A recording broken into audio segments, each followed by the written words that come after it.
Well, a huge shout out once again to Atlas VPN for sponsoring today's video. A cracking deal they've got on at the moment. Do check out the link in the top pinned comment and the description of this video. 83% off, a 30-day money-back guarantee. This is the 3-year VPN plan, £1.35 per month, plus 3 months extra.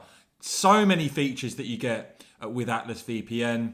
It helps stop ads and malware, blocks malicious links, ads and trackers, notifies you if someone's trying to steal your data, can help you get the best deals online, unlock for your favourite content from all over the world, and protect unlimited devices with a single subscription. So do check out this latest deal from Atlas VPN. £1.35 per month, 3 months extra, 30-day money-back guarantee, save 83%. What are you waiting for? Well, I did a video recently about how something rather strange seems to be going on when it comes to the retained EU law bill. This was the bill put forward to review and scrap EU laws, EU rules by the end of this year.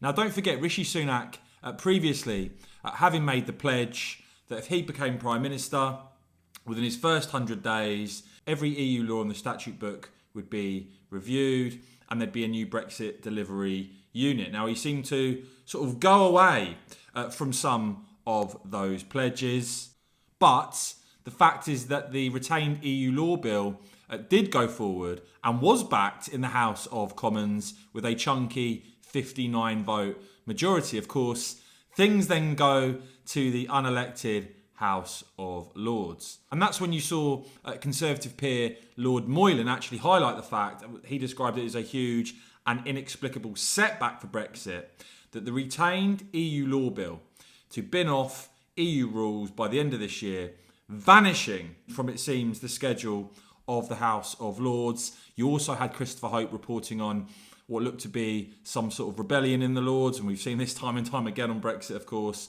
potentially to push back that deadline for binning off, for ditching EU laws to 2028.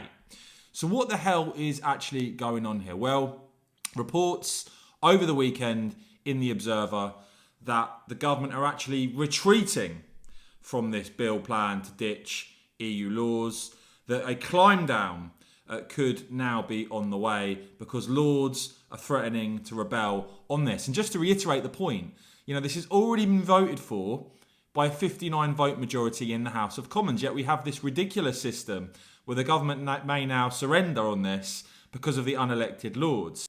So instead of thousands of laws automatically being scrapped at the end of this year unless there are exemptions, the Observer reporting there that the government has dropped plans to hold the report stage in the Lords soon after Easter. Consider a list of likely concessions to rebels.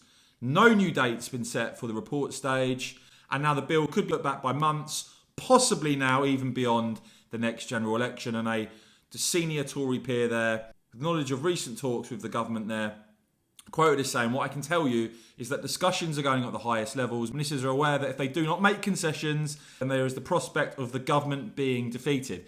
I'll reiterate the point again. That's the government being defeated in an unelected House of Lords on a bill already backed with a big majority in the House of Commons. What's interesting as well is that in this report, it also talks about the EU being worried that their so-called level playing field, i.e. the UK taking post-Brexit competitive advantage, obviously upsetting them, and even that the legal fallout could complicate the Windsor Framework deal that we've just seen done with the EU.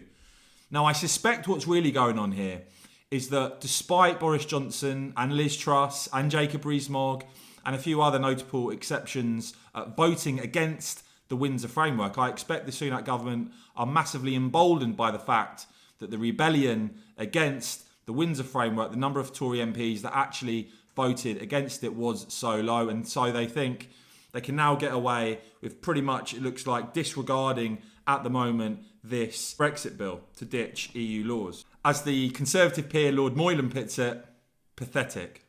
Let me know what you make of all of this in the comments below, guys. I will keep bringing you all the latest on this and more, so please do whack this video a quick thumbs up, please. And of course, as ever, cheers for watching.